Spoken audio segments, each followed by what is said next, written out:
I know I'm not the only one. The enemy has been distracting with relationships. Last year, I was intentionally isolating myself because I wanted to get closer to God. On a random day, I was sitting with my family and they started joking around about my life. Why don't I go out?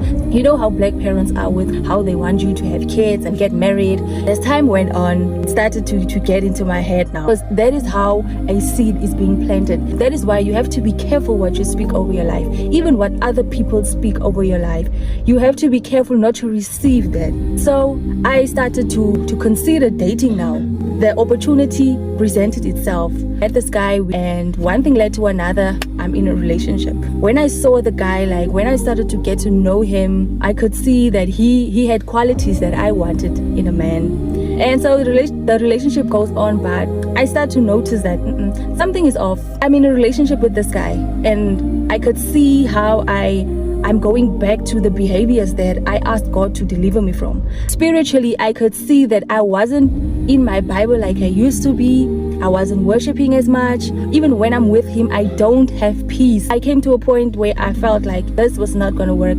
I cannot go on with this relationship. And it's not to say that he is a bad person. He is a good person, but he is a good person for someone else, not for me.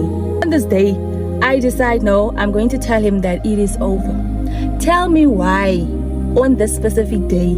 He calls me, we FaceTime. He said everything that I wanted to hear. Like he was the sweetest and he looked fine. This man looked so fine. That is why I'm saying the enemy is crafty. He knows what you want. He knows what to use. He knows who to use to get your attention.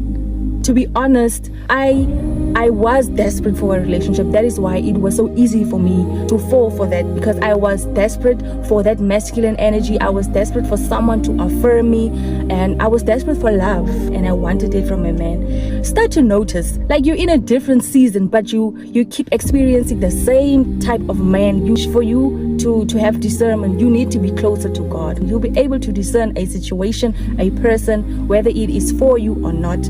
Just check the areas where you've been experiencing distraction. Like for some might be relationships, for some of us it's social media. We've been distracted by watching how other people live on social media, comparing ourselves, not doing what God called us to do. You know you're not supposed to be dating in the season, but you want to be loved by a man. Evaluate your life, and where you see the distractions, deal with them so that you can move in your life. It's time to eliminate those distractions.